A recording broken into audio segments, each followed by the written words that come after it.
A cada dia se produzem mais avistamentos de fenômenos OVNIs. A população mundial está em alerta. Os militares denunciam casos.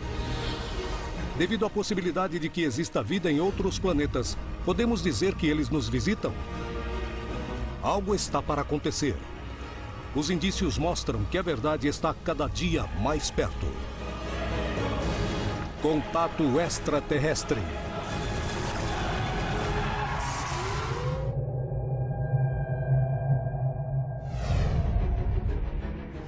Entre as histórias de OVNIs existem algumas que surpreendem e assustam mais do que outras. Especialmente quando as testemunhas descrevem a presença de seres estranhos ao redor de incidentes. México, 1996.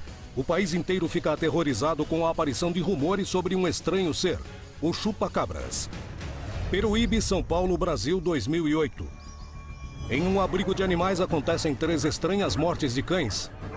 A dona do lugar monta uma vigília e vê algo totalmente desconhecido. Peru, 2007. Um grupo de homens faz vigília em um lugar deserto, quando descobrem seres estranhos. Colón, Entre Rios, Argentina. Em uma zona impenetrável, os investigadores tentarão achar uma resposta para a aparição de animais mutilados. É hora de descobrir o que se esconde por trás das histórias de OVNIs e seres. Na minha opinião, a maioria das mitologias e lendas são baseadas em visitas físicas de extraterrestres. De norte a sul, de leste a oeste e em várias outras regiões da América do Sul, principalmente essa parte do mundo, em muitas ocasiões, naves extraterrestres, sondas ufológicas e seres extraterrestres que saem das naves, seus tripulantes, são confundidos com seres divinos ou míticos, dando origem a lendas. As histórias se repetem através do mundo e do tempo. Existe um padrão comum? O que se esconde por trás desses relatos? As mitologias e lendas são baseadas em fatos verdadeiros que perderam o verdadeiro significado ou a origem. Temos lendas, todas elas remetendo ao fenômeno UFO. Porque se alguém de uma região rural, um fazendeiro, pessoas isoladas da sociedade ou afastadas da sociedade, se veem um objeto voador, um disco voador, não vão chamar aquilo de disco voador, mas vão dar aquilo um nome mais compatível com a sua cultura, com a sua religiosidade, com o seu grau de interação com os progressos do planeta. As histórias de avistamentos de estranhos seres são mais fascinantes para os estudiosos do fenômeno OVNI. Isso nos permite descobrir se realmente estamos sendo visitados ou se a necessidade do homem em acreditar provoca tudo isso. É hora de ir buscar respostas. Na manhã de 2 de setembro de 2008, surgiram terríveis notícias na região de Peruíbe, São Paulo, Brasil. Em um abrigo para animais de rua, aconteceu um ataque que deixou os animais mutilados de uma maneira tão estranha que os donos do lugar não conseguiram identificar o que ou quem os atacou. Foi usada uma tecnologia muito sofisticada para se fazer no animal ali no meio de uma mata, ali em uma região de difícil acesso ao local. E o gozado, pelo que eu vi, assim, o estranho na realidade, é que os ferimentos não eram dilacerantes. Quando o animal morde, o predador, ele morde, ele destrói o tecido. Nesse caso, não havia essa destruição. Eram cortes realmente precisos, essas coisas todas. E a morte, como ocorreu a morte desses cachorros, eu fotografei tudo, muito estranho. Qual o motivo desses estranhos ataques? Existe algum tipo de explicação? Os cadáveres dos cães seriam uma peça fundamental para poder explicar o que havia acontecido naquela estranha noite? Um dos caseiros ligou para mim, 6h30 da manhã, dizendo que tinha 3 animais mortos e um gravemente ferido. O ataque tinha acontecido em um lugar onde havia quase 200 cães. O barulho não acordou os donos? À noite eles não latiram nada. Eles latiram até 1h da manhã, depois pararam de latir. Os caseiros que moravam aqui perto não escutaram nada, ninguém ouviu nada. Quando eu vi os animais, eu percebi o seguinte: todos os animais estavam quietos e assustados. Um tinha se escondido, o outro estava escondido em outro lugar, longe da onde eles estão acostumados a ficar abrigados, né? Os 3 proximamente mortos com o mesmo ferimento, na mesma posição que eles estavam no chão, assim. Para a surpresa de todos, os animais atacados apresentavam uma série de feridas que eram totalmente diferentes do que qualquer um dos envolvidos conhecia. O ferimento era no pescoço, né? Então era assim, a ferida aberta, assim, o tecido, né? A pele, e no meio da pele o furo, certinho, né? Esgaçado. O mesmo ferimento, igual do pescoço, era nas virilhas de todos os animais. Que tem as fotos que mostram, né? Um dos animais atacados estava vivo, apesar de gravemente ferido. Charlana Machado chamou a veterinária da região para que tentasse salvá-lo. Foi uma verdadeira cena de terror em 2008, né? Porque eu cheguei, tinha os animais já mortos, né? Com lesão muito extensa na região da virilha, região do pescoço, né? Da jugular. E assim, a lesão era muito extensa e com assim, uma profundidade muito grande, né? Também bem profundo o corte. Pensei no começo numa onça parda, né? E num cateto, numa queixada, né? Ilza Xavier avisou as autoridades ambientais, acreditando que se tratava do ataque de um animal selvagem que tinha que ser capturado antes que causasse mais danos. Mas recebeu uma resposta surpreendente. Só que depois o pessoal da Polícia Ambiental veio a nos dizer que não tinha relato de nenhuma onça parda por aqui, né? E levantando as investigações, eles fizeram todo o inquérito e atestaram que não tinha sido feito por nenhum outro bicho, outro animal, ou alguma pessoa ferido a alguma arma branca, alguma coisa assim. E aí nós mandamos também para os professores, né, da faculdade, e eles falaram que também não identificaram a lesão.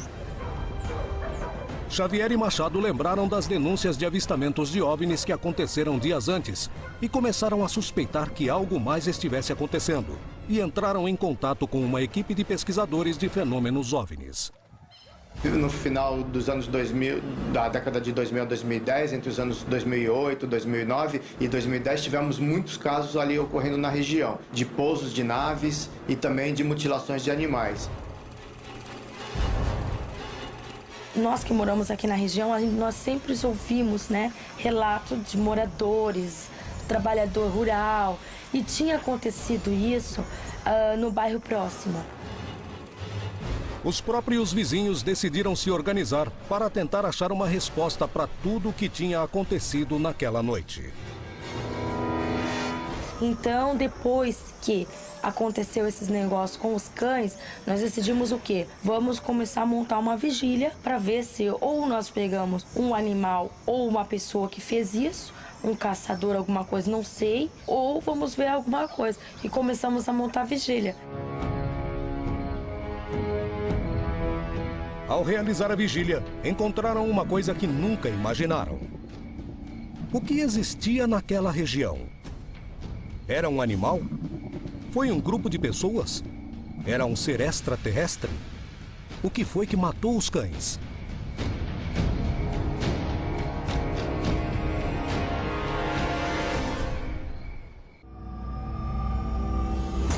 Na América Latina, ocorrem denúncias de avistamentos de fenômenos OVNIs quase diariamente. Não são poucas as ocasiões em que testemunhas denunciam ter visto seres estranhos que parecem não pertencer a nenhuma espécie conhecida. O que se esconde atrás dessas histórias? São verdade ou é a imaginação das pessoas? É hora de conhecer a verdade por trás desses casos. Esses avistamentos acontecem constantemente. Tem dezenas de pessoas que testemunharam esses fenômenos. E o que acontece é que durante muitos anos, geralmente, as pessoas os relacionavam com outros fenômenos. Então, para eles, fenômenos como a magia, o xamanismo, o curandeirismo ou luzes no céu são a mesma coisa. Um fenômeno mágico que não assusta nem o surpreende mais. Alguém vê uma sonda luminosa fazendo as suas prospecções, uma sonda de origem extraterrestre, e dizer que ali está a cobra grande, ou boitatá, ou a mula sem cabeça. São todas denominações populares que ao longo das décadas, dos séculos, foram atribuídas a manifestações luminosas que são muito reconhecidas e documentadas pelos ufólogos. Em todo o mundo, há textos antigos onde os nossos ancestrais descrevem, por exemplo, objetos que descem do céu ou escadas que são baixadas de, abre aspas, ovos cósmicos. E é claro, e dessas escadas, desses objetos, os ovos cósmicos, aparecem estes seres mitológicos. Olha que interessante, vem de cima. Antigamente as culturas pré-colombianas já falavam dos seres que vinham da montanha. A mitologia grega fala do Olimpo e dos deuses que existem nele, quer dizer, religiões mais tradicionais também já falavam de anjos, anjos que apareciam na Terra. Os extraterrestres também cumprem esse requisito, vieram de cima, vieram do espaço. E de uma maneira ou de outra acabam se relacionando com o nosso emocional. Para não nos sentirmos sozinhos, há uma necessidade de consolo com essa crença. E também há aqueles que, segundo os nossos ancestrais, passaram seus conhecimentos para poder alavancar a nossa civilização. Assim, então, nossos ancestrais receberam a ajuda direta por, digamos, extraterrestres de carne e osso. Alguns extraterrestres que têm uma estrutura bastante típica, uma estrutura antropomórfica que se assemelha muito com esse ideal de extraterrestres que aparece muito nos filmes de ficção científica. O extraterrestre, politicamente correto, como nós idealizamos, é o famoso cinza. Aquele homenzinho cabeçudo de 1,40 m, olhos redondos, corpo raquítico, que costuma sequestrar as pessoas com uma intenção reprodutiva. Esse é o extraterrestre idealizado pelos meios de comunicação, através de Hollywood, e tudo com essa imagem negativa de que ele vai atacar e que vai invadir. Tenham muito cuidado com os extraterrestres, podem nos atacar. Independente das interpretações mitológicas sobre Peruíbe, os cães foram encontrados mutilados e ninguém sabia quem ou o que era o responsável. Na manhã de 2 de setembro de 2008, 4 cães de um abrigo para animais de rua foram mutilados e mortos. As lesões consistiam em cortes precisos, sem vestígio nenhum de sangue. Os cães apresentavam cortes nas virilhas e, através deles, os órgãos reprodutivos foram retirados. A dona e a veterinária do local chamaram as autoridades ambientais e os docentes das faculdades locais para que analisassem os corpos e aquela região. As duas pesquisas confirmaram que não se tratava de um ataque animal, nem de cortes causados por uma pessoa. Intrigadas por descobrir a verdade, decidiram fazer uma vigília para tentar descobrir o que havia causado semelhante mutilação.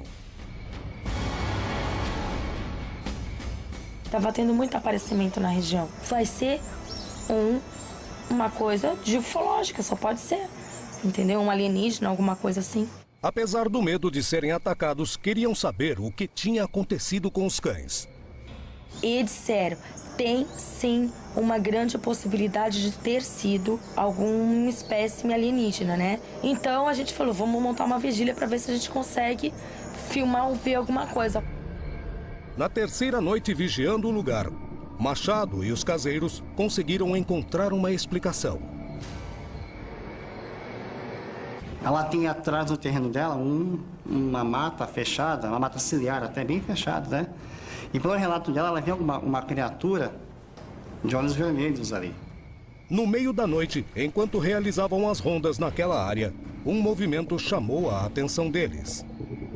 Primeiro passou correndo no meio da vigília, umas 11h30, meia-noite. Quando foi às 5 horas, nós vimos o ser lá. O grupo começou a se assustar. Sabiam que o perigo estava próximo. Parecia que algo os rodeava. Os movimentos daquele ser eram muito rápidos, mas com as lanternas eles conseguiram vê-lo. Ele era pequeno, mais ou menos 1,30 m, 1,20 m, entendeu? Cerca do tamanho de uma criança de 6 anos, magro, os pés meio inclinados assim. Como que eu vou dizer o tipo de pé? Eram pés finos, inclinados, né, nessa posição mais ou menos. Os joelhos dobrados, andando assim, né? Os pés eram grandes assim. E as mãos ficavam assim, com a pele escura e lisa, cabeça lisa, tudo liso assim, né? E passou devagar. Andou uma distância de mais ou menos de uns 15 metros e adentrou a mata de novo.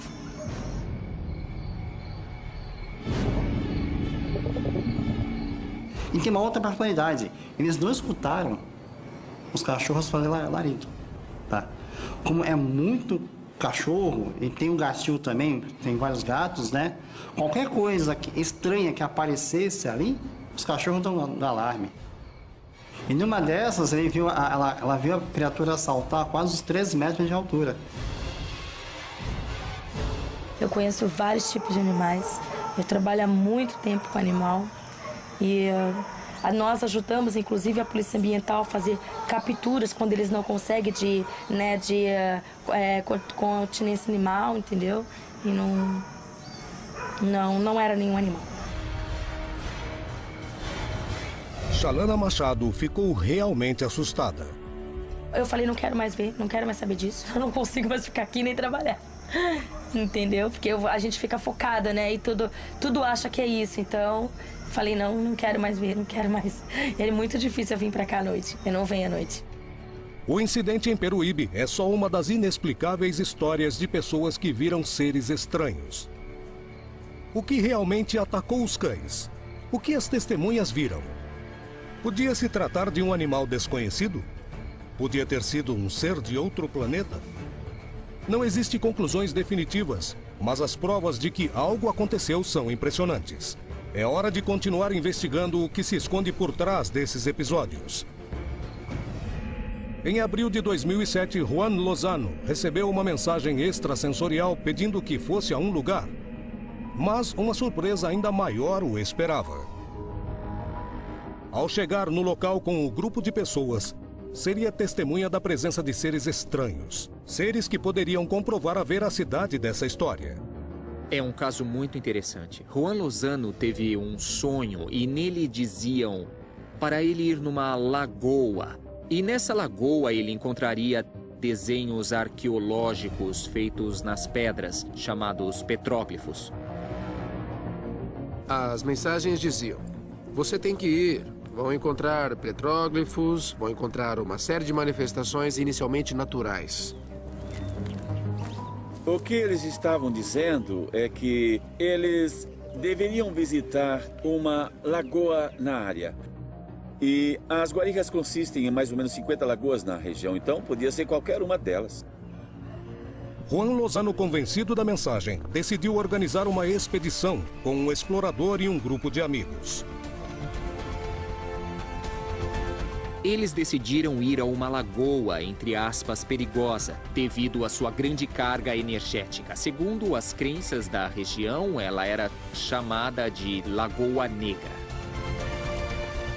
Segundo Lozano, na região encontrariam uma série de petroglifos que seriam diferentes de tudo que já foi visto na região.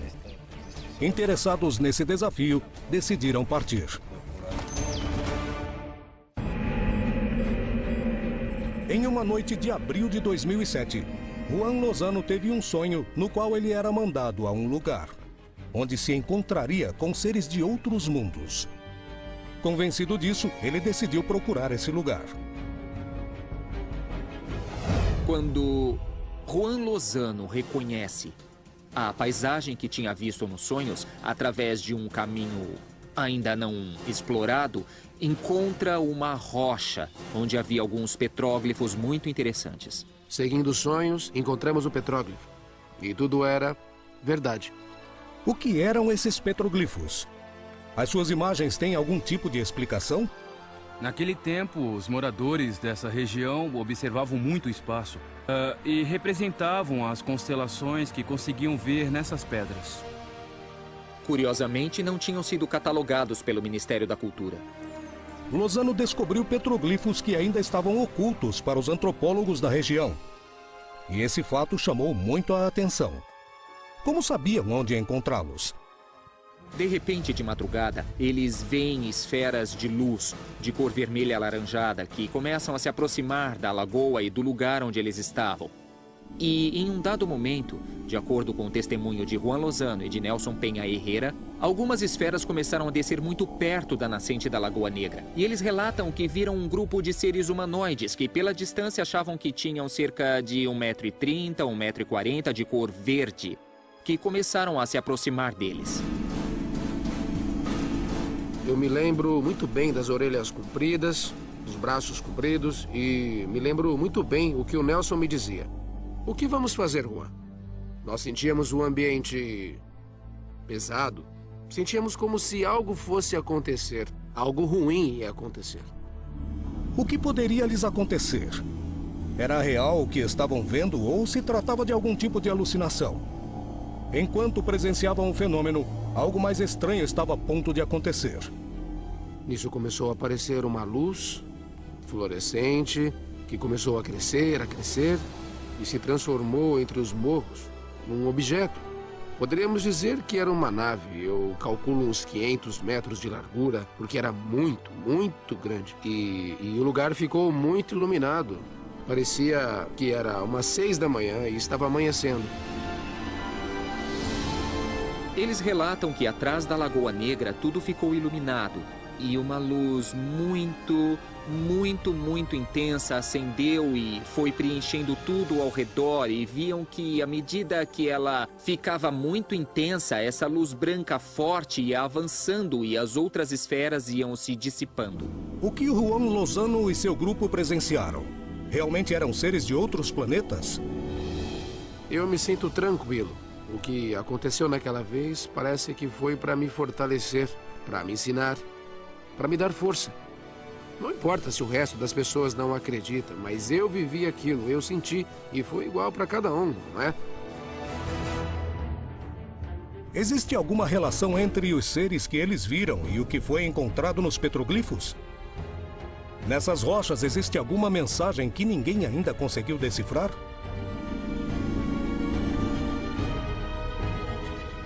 Os seres descritos pelas pessoas mudam conforme as histórias e os depoimentos. Os relatos descrevem desde seres humanoides até animais estranhos. Entre os animais, um dos maiores mistérios é o chupa-cabras. Um episódio amplamente divulgado na mídia.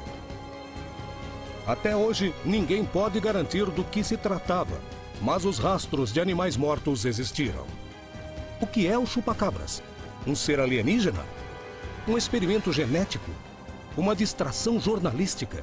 Ou uma grande psicose americana? É um fenômeno que me intriga muito. Para mim, o chupa-cabras é isso, um fenômeno. Não posso dizer se é um animal, se é um extraterrestre, se é um grupo de pessoas. Eu não sei bem o que é, mas está aí. Está presente, está causando danos, está matando animais, está causando surpresa e mal-estar em muitas pessoas.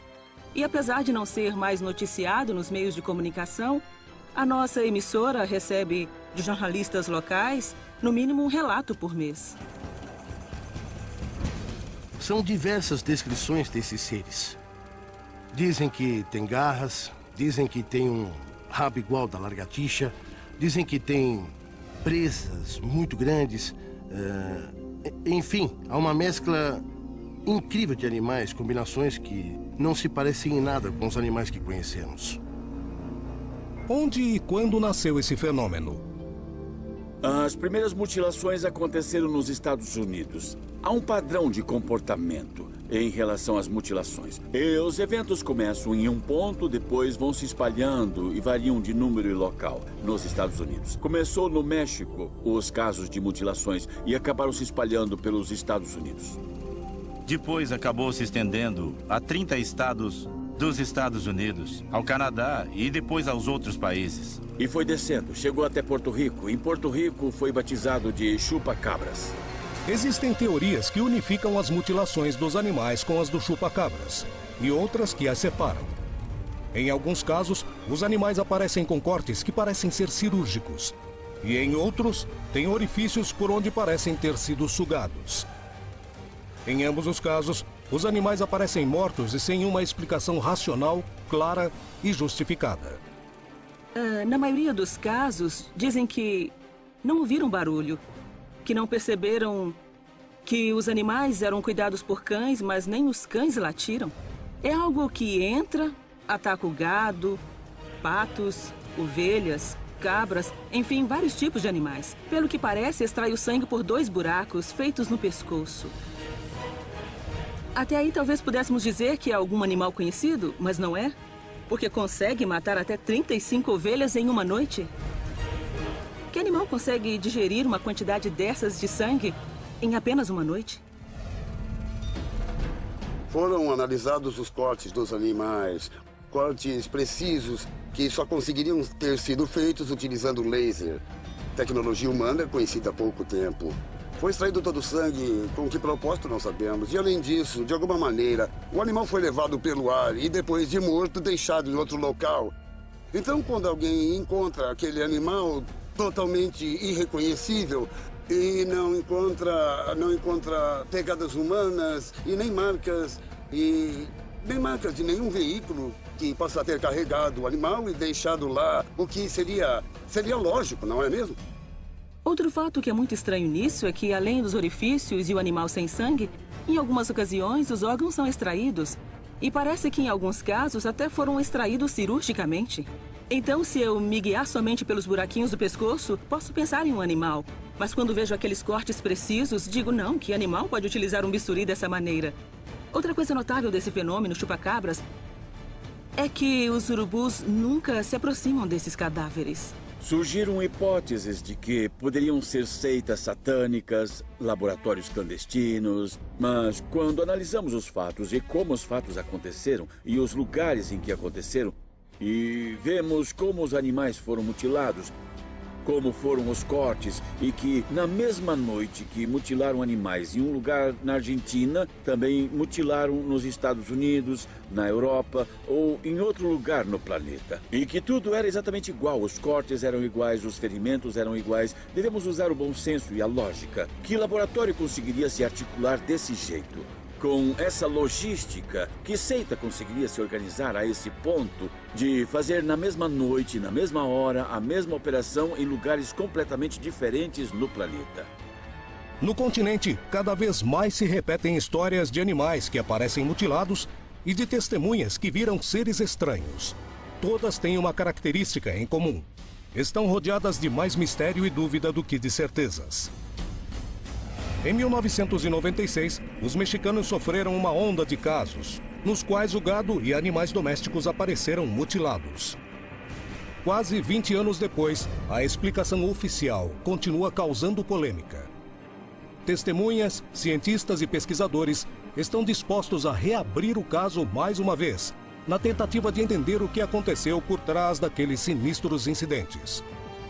Em 1996, a República Mexicana começa a receber, principalmente de todos os meios de comunicação do país, um grande número de reportagens sobre um animal misterioso que estava atacando principalmente as ovelhas. Bom, talvez possa ser uma espécie de estudo ou de análise para saber como o ser humano vai se comportar diante certos casos ou certos fenômenos que vão surgindo num certo tempo em alguns lugares. Entre os animais que apareceram mutilados, haviam ovelhas, cavalos, vacas, galinhas e perus. Havia 2 perfurações em que podemos considerar o pescoço do animal. Quase não havia sangue, o sangue encontrado era mínimo. E apenas nas perfurações, parecia que tinham cravado um tipo de presa e chupado todo o sangue. Em 1996, uma família de camponeses mexicanos foi testemunha de um fato que não só causou graves danos econômicos, mas que também os deixou surpresos e assustados e esperando uma explicação para tudo isso. Eles estão dispostos a ir atrás da verdade para descobrir do que se tratava. Em 1996, um grupo de mexicanos foi testemunha de uma série de incidentes, mutilações de gado, que aconteceram sucessivamente e cuja explicação oficial continua causando polêmica. 20 anos depois, uma das famílias prejudicadas está disposta a buscar a verdade. E foi aqui que mataram as ovelhas. Foi. O curral não é mais aqui, então... Não, porque isso aconteceu faz muito tempo, faz uns 18 anos. O meu filho era pequeno.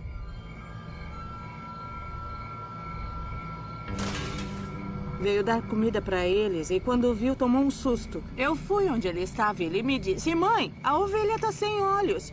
Como? A ovelha está sem olhos? E ele disse, não, ela estava jogada sem olhos, sem língua e sem nenhuma gota de sangue. Os cães estavam aqui, mas não. Um cão geralmente late quando outro animal entra, mas não latiram. Não ouvimos nada, nada mesmo, porque o curral era aqui e a gente morava lá. O fato de ninguém ter ouvido barulho durante o ataque à ovelha chamou muito a atenção das pessoas daquele lugar. Isso mostrou que algo mais poderia estar acontecendo. Mas essa não foi a única coisa que chamou a atenção nesse incidente. As testemunhas encontraram algo muito estranho e assustador.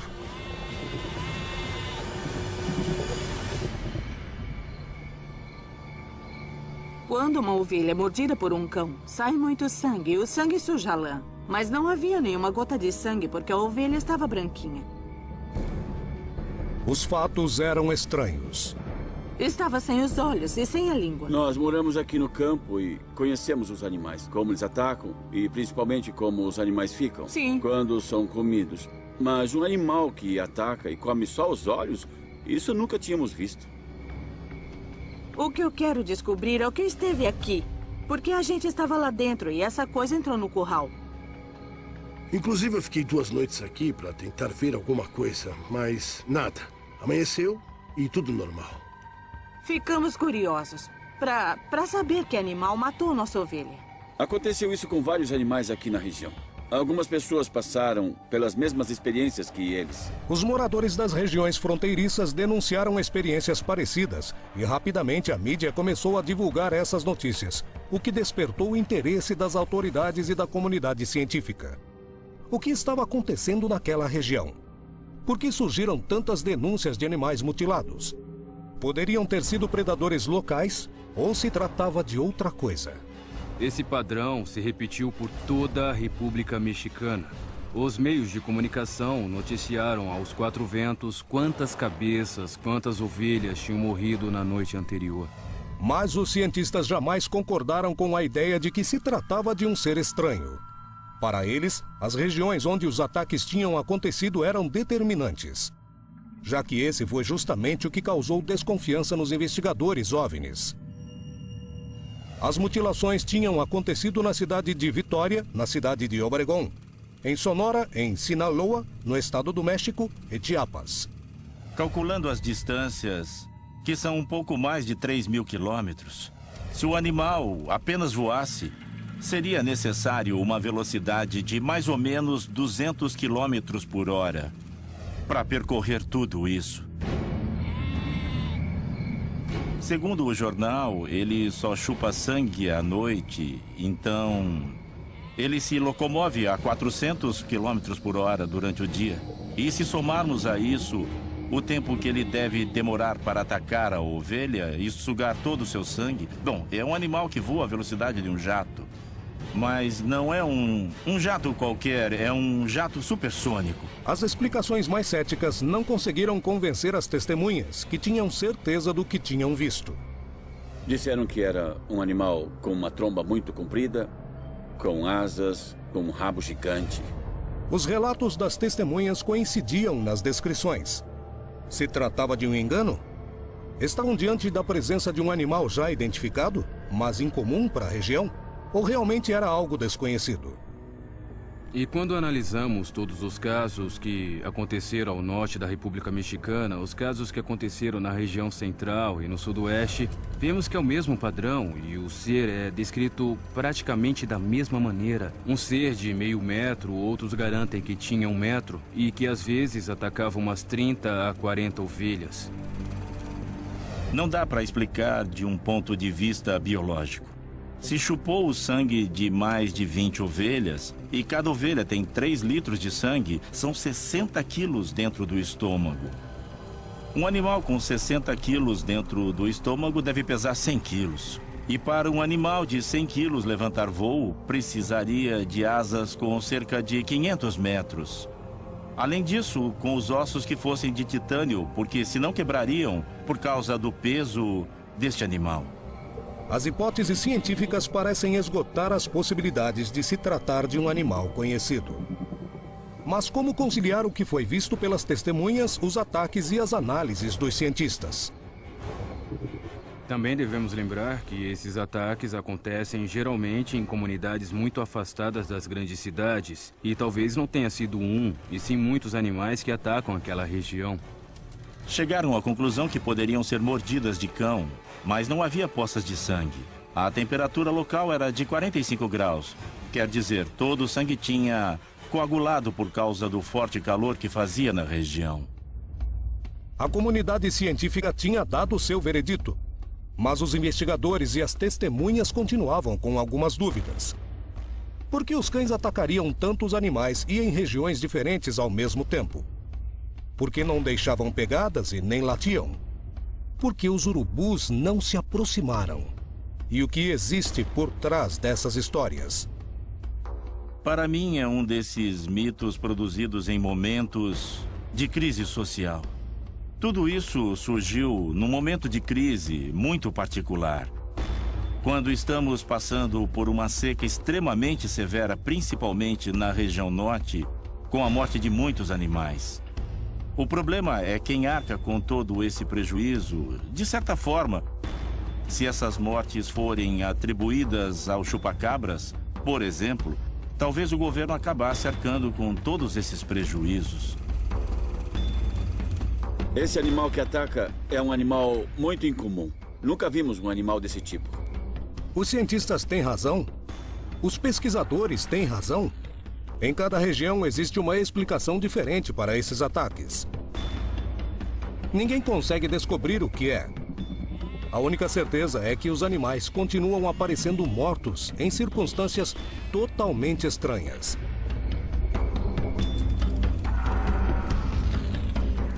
Em Colón, Entre Ríos, Argentina, uma cidade inteira começou a ser testemunha de estranhos avistamentos de fenômenos OVNI. Isso despertou curiosidade de um grupo de pesquisadores que decidiram viajar para a região para procurar respostas. Em pouco tempo descobriram que o que estava acontecendo ia muito além do que eles imaginavam. Havia um local próximo à cidade de Colón, onde as denúncias eram mais frequentes. Então, nós decidimos fazer uma análise prévia da situação para saber se podíamos fazer uma pesquisa de campo mais aprofundada. E quando estávamos chegando, encontramos uma vaca mutilada com pegadas estranhas, ou seja, antes de começarmos a investigação, já estávamos encontrando evidências. Interessados em descobrir o que acontecia no local, os pesquisadores decidiram realizar uma vigília, na tentativa de achar o responsável por todas as mutilações denunciadas até então. Nos encontramos em Colón, na província de Entre os Rios, para investigar um caso que há meses estamos pesquisando. Na primeira viagem, encontramos uma vaca mutilada, que foi a nossa primeira experiência. Depois achamos pegadas, tiramos fotos dessas pegadas porque elas eram muito profundas, bem diferentes à de uma vaca, porque são de um bípede, não são pegadas de vaca, nem de nenhum animal conhecido. E encontramos outras pegadas sobre areia, onde estão as mesmas pegadas deformadas, com uma linha no meio, como se esse ser, animal ou o que for, tivesse um rabo ou algo que arrasta. Tudo isso está sendo analisado. Ainda falta muitos detalhes e temos que tentar tirar uma foto dele ou uma gravação do ser ou o que está rondando essa região. O que aparentemente suponhamos que seja o responsável pelas mutilações dos animais. Imediatamente depois de encontrar essas estranhas pegadas, guiados pela certeza de que as marcas encontradas não eram de nenhum animal conhecido, os pesquisadores decidiram ir até a montanha da região. Quando fizemos a pesquisa de campo, passamos uma noite inteira na região, acampando com o grupo. E, olha, eu vou ser sincero, aconteceram várias coisas estranhas, nos registros em vídeo e também nas fotografias. Encontramos coisas muito interessantes. Registramos um vulto, ou um ser, ou algo realmente estranho. Bem, parecia ser um ser que estava curioso, como se estivesse nos olhando. As câmeras digitais têm uma particularidade. Registram a frequência de luz que nós não vemos. E assim podemos vê-las. Bem, essa câmera tirou fotos. Quando pareceu algo estranho, um possível ser totalmente diferente. E depois, quando fomos verificar o lugar, não havia nada. Não havia plantas, não havia pedras, não havia nada. Ou seja, tinha alguma coisa parada lá, observando a gente. Depois de instalar as câmeras e os sensores na montanha, os pesquisadores começaram a explorar o local, sem saber se seriam capazes ou não de encontrar alguma evidência que explicasse o que estava acontecendo.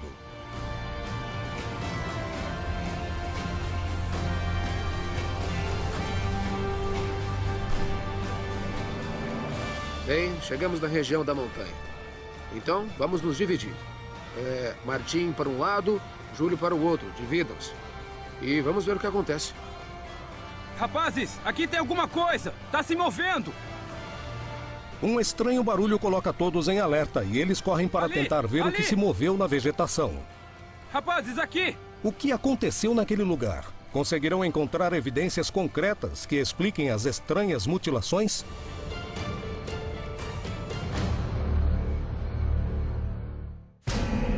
Desde o ano 2000, a região de Colón, Entre Ríos, Argentina, tem sido um lugar onde acontecem frequentes denúncias de avistamentos e fenômenos OVNI. Atraídos por essas histórias, um grupo de pesquisadores se dirigiu ao lugar, onde encontraram animais mutilados. Depois de analisá-los, encontraram indícios de que algo estranho estava acontecendo e que os ataques não podiam ser explicados pela ação de algum animal daquele local. Dispostos a encontrar evidências irrefutáveis, os pesquisadores voltaram para a região, utilizando câmeras e sensores para tentar descobrir o que realmente aconteceu. No meio da vigília, identificam alguma coisa entre os arbustos e correm até o local. Tem alguma coisa ali! Alguma coisa se mexendo! Ali, venha, venha!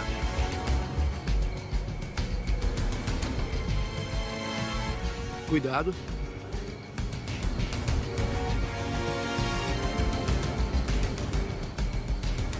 Deve ter sido um animal, Martin. Lá em cima, lá em cima! Vamos!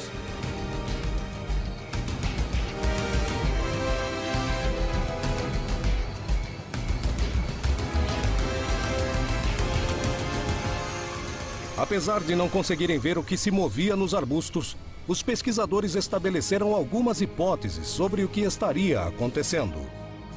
Estava lá em cima. Não, pode ser um pássaro. Existem muitos pássaros noturnos nessa região. Era muito grande. Bom, Martim, um dos pesquisadores, viu algo se mover entre os arbustos. Então, viemos todos correndo para tentar ver o que era, mas não conseguimos ver. Bem, há suspeitas. Pelo menos na região da República da Argentina e também de que houve muitas experiências genéticas realizadas pelos norte-americanos na região da Bolívia e Paraguai. E alguns desses laboratórios foram destruídos porque os experimentos que eles estavam fazendo fracassaram. Acreditamos que é uma região que devemos continuar investigando muito.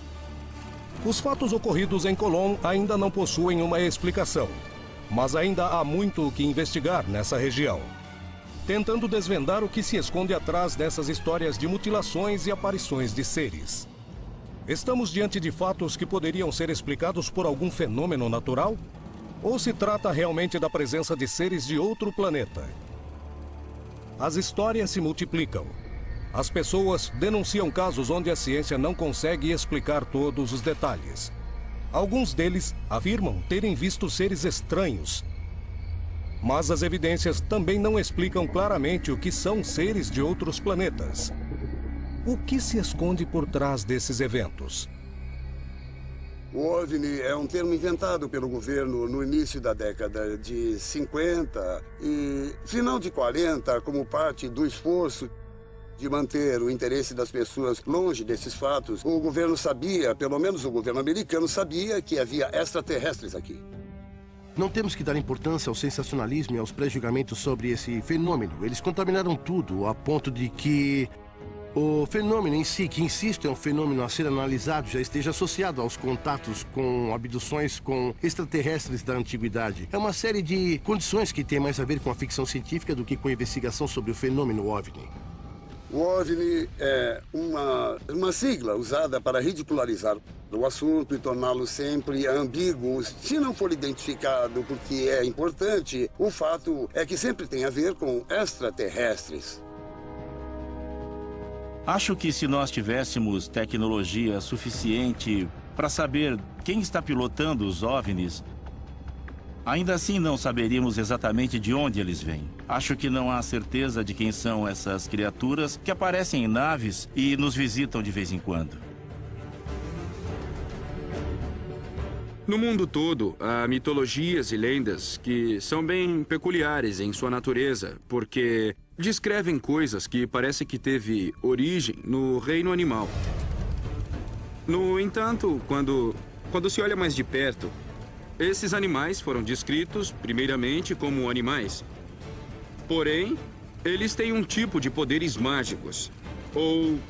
Ou então são capazes de coisas que animais comuns, obviamente, não são. O fenômeno OVNI é real. As pessoas veem coisas, tiveram experiências. E esta é a realidade do fenômeno OVNI. Ele é real, nós só não sabemos o que ele é. O que chama atenção aqui é o fenômeno das crenças, como de alguma forma as crenças e manifestações ufológicas têm uma influência direta na percepção que as pessoas têm sobre esse fenômeno.